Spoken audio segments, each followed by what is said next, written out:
Call to order. Time is 6:05 p.m. Wednesday, September 14th, 2022. Start with the Pledge of Allegiance using the flag in the front of the room. Pledge allegiance. To the flag of the United States of America and to the republic for which it stands, one nation, under God, indivisible, with liberty and justice for all.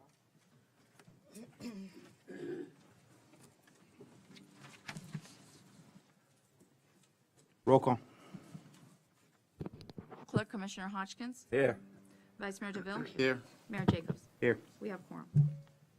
Additions, deletions, or withdrawals to the agenda. None.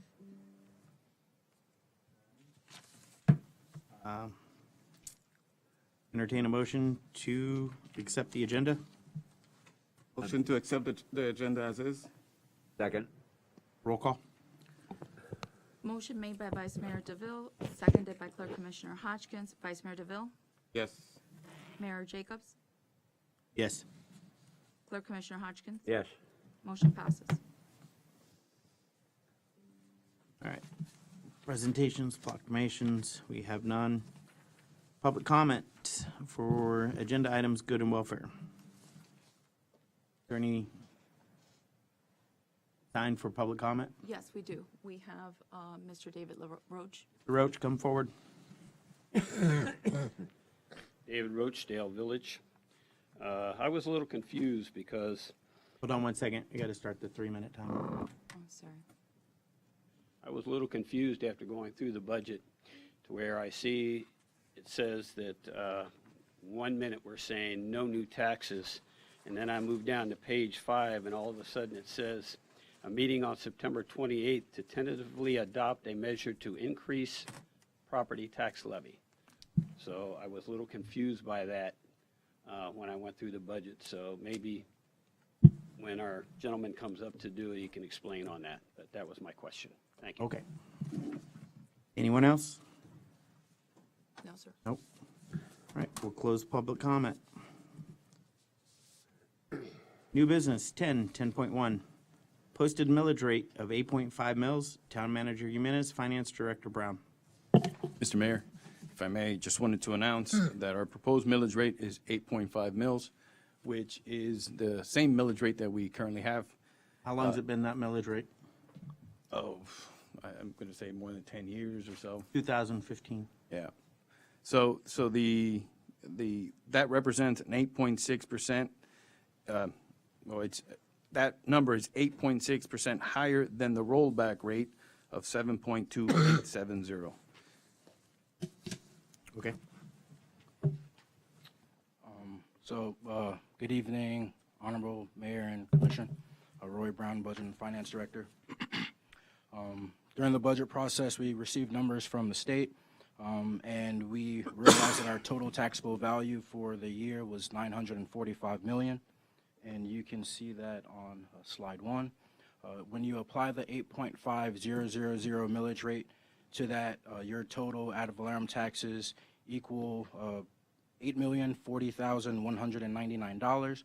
By law, you're only able to budget 95% of that, which equals $7.6 million. To be exact, $7,638,189. This is a 8.6% increase in revenue from the prior year. And to answer Mr. Roach's question, the reason why there is a tax increase is because the taxable value, for all properties increase. So when you apply that same millage rate, the calculation, there is an increase to the tax base. For clarification, who's responsible for that rate? I'm sorry? Who's responsible for that rate? I mean, we proposed the rate. Ours is 8.5. That's what we proposed, but we have not increased our taxes. Oh, no. The property appraiser of Broward County is responsible for Then the property values. for setting their property values. Does that answer your question, Mr. Roach? The town hasn't raised its taxes since 2015. It's been 8.5% ever since. Continue, please. And to continue, as Mr. Town Manager said, the rollback rate is 7.8270. And to clarify the rollback rate is a rate that is generated that will produce the same amount of revenue as the prior year. So if you look at the graph, you see that on the far right side where it says 7.8270, option B rollback rate. If you look at the ad valorem for 100% and 90%, those numbers are the exact same for our 2021 baseline. So that is the rollback rate in a nutshell. And for the millage rate conversation, that's the end of it. Do I have any questions? Right? None. Okay. I'll entertain a motion to approve the millage rate. Motion to approve the millage rate of 8.5. Mayor, can Second. you please first do public comment? Wasn't written in here. All right, so I'll open it for public comment. Are two members of the public? Neither. Okay, we'll close public comment. I'll entertain a motion to approve the millage rate. Motion to approve the millage rate of 8.5. I second. Roll call. Mayor Jacobs? Yes. Clerk Commissioner Hodgkins? Yes. Yes. Oh, Vice Mayor DeVille? yes. Motion passes 3-0. All right. 10.2, Town of Pembroke Park. Town Manager Jimenez, Finance Director Brown. This will be the proposed budget for 2023, fiscal year 2023. Mr. Mayor, Finance Director Brown has prepared well, he's done a magnificent job in preparing the budget since he's gotten here, since he started here, maybe 2 months ago, maybe? A little bit less than that. So he's prepared a presentation to take you, highlight some of the changes in the budget. Go to the next slide. Honorable Mayor and Commission, Roy Brown, Budget and Finance Director. I had the privilege of meeting with you individually and going through the budget. So here is a highlight, capturing most changes and the major items. Starting off with the general fund, the budget is $13,628,756. Ad valorem represents 56% of total revenue. The building fund has a balanced budget of $884,554, and the enterprise funds collectively have a budget of $5,408,041, and that's sewer and stormwater, for a total proposed budget for fiscal year 2023 of $19,921,351. The major assumptions to this budget include 3% COLAs for all employees starting October 1st, 2022. Also included in the budget is a 2% merit, which is subject to employee performance evaluations. So if an employee does not receive, a standard or a score that will grant them their merit, they won't receive it. Next, we have FRS increase of 8.8%.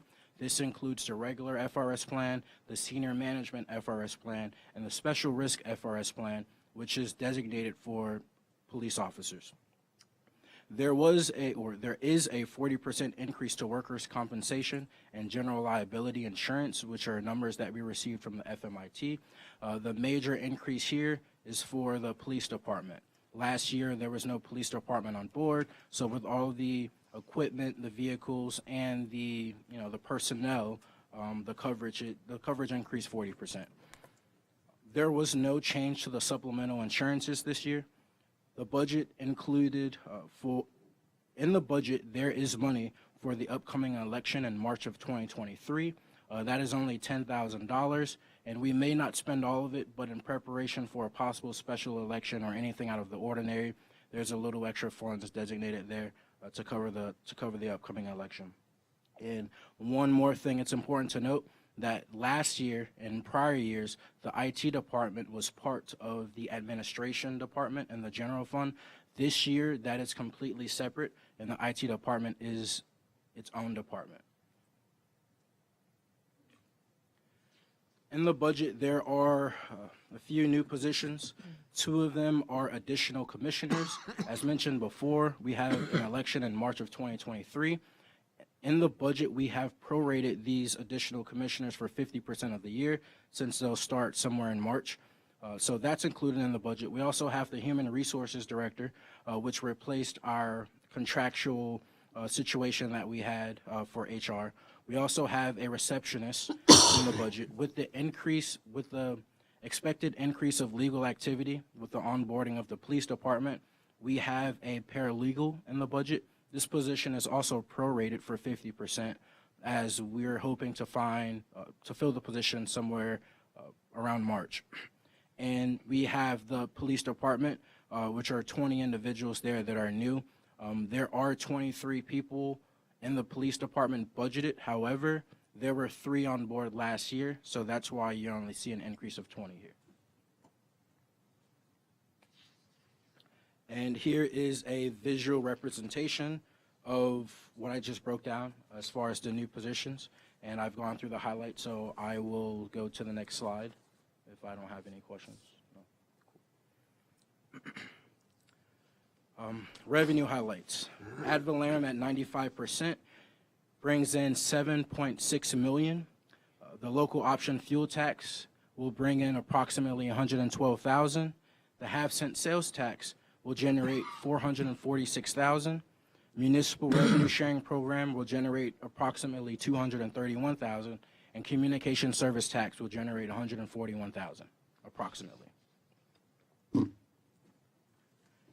Other major increases to the budget on the expense side include an increase to mayor and commission pay for $10,000. It includes the HR director salary and fringe benefits. It includes the paralegal position due to expected increased legal activity with the onboarding of the police department. It includes the BSO contract, which is budgeted in non-departmental through January 31st, 2023. It also includes $276,000 for debt service, which is also budgeted in non-departmental for the police startup loan. There's an approximate 5% increase in the fire rescue contract for BSO. There is an increase to overhead shared services in the building department. And lastly, there are no major increases to sewer and stormwater. And that concludes my presentation, and I will entertain any questions or concerns regarding the budget. I do have one question. The 1 cent sales tax, has that gone up since we have Amazon here from what we had last year? Yes, this I don't have the exact number on me, but this usually increases about 2 to 3% every year, and we did see an increase this year. Okay. Will you send me what that is? Of course. Thanks. You have any questions? No, I'm good, thank you. Thanks, Roy. Okay, I'll open it for public comment. Our 2 members of the public. DC? That's not. All right, close public comment. I will entertain a motion to approve the fiscal year 2023 proposed budget. Motion to approve the 2023 proposed budget. I'll second. Roll call. Motion made by Vice Mayor DeVille, seconded by Clerk Commissioner Hodgkins. Clerk Commissioner Hodgkins? Yes. Vice Mayor DeVille? Yes. Mayor Jacobs? Yes. Motion passes 3-0. All right. Next thing we have is announcement 16.1. Our second and final budget hearing will be on Wednesday, September 28th, 2022 at 5 p.m. All right. Everyone's favorite part, adjournment. That is 6:19.